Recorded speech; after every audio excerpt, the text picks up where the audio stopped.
Okay, we are back with Sideways Stories, and this is chapter 8, and we are going to meet Myron.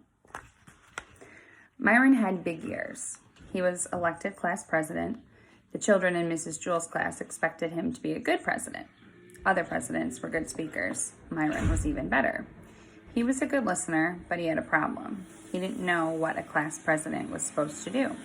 So he asked, "What am I supposed to do?" "It's a difficult job," said Mrs. Jewells. "But you can do it.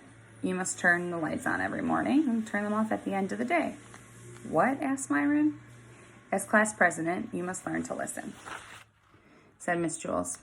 "I'll repeat myself only one more time. You must turn the lights on every morning." "I heard you the first time," said Myron. "It just doesn't sound like much of a job." "It certainly is," says Mrs. Jewells.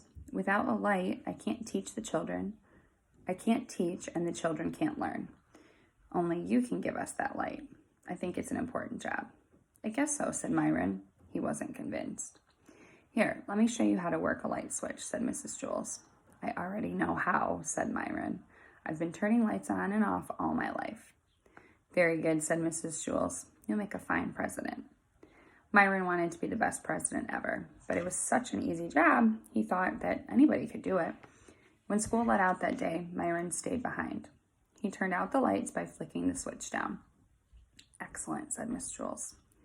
On his way home, Myron heard a horrible noise. First, there was a loud screeching, then a sharp squeal, a roaring engine, and a very faint sound of a girl crying. Myron ran to see what happened. Dana was bent over in the middle of the road. "What's the matter?" asked Myron.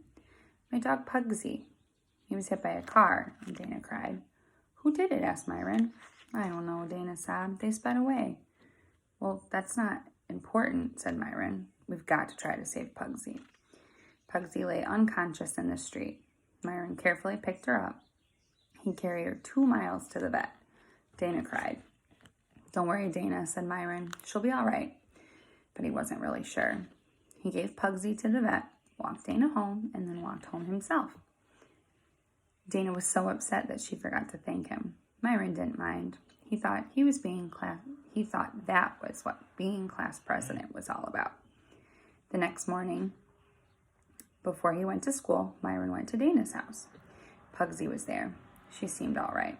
Dana petted her. Pugsy licked her face. "See, Myron, she's all right," said Dana. "The vet said you brought her just in time." "Hi, Pugsy," said Myron, and he petted her. Pugsy bit his hand. "I guess she doesn't know you," said Dana. "She was unconscious yesterday when you saved her life." Dana's mother put some medicine and a Band-Aid on Myron's hand. Then she drove the children to school.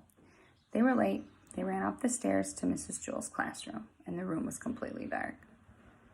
"It's about time you got here, Myron," said Mrs. Jewells. "We have no lights." "Why didn't somebody else turn them on?" asked Myron. "Because you're class president," said Miss Jewells. "Show Stephen how to work the lights. From now on, he will be class president." Myron showed Stephen how to turn on the lights, and he flicked the switch up. At the end of the day, Myron showed Stephen how to turn the lights off, and he flicked the switch down. After a week, Stephen finally caught on. He made a good president. The lights were on every morning, and Myron, who was president for only a day, was the best president in the history of Wayside School. It was just that nobody knew it.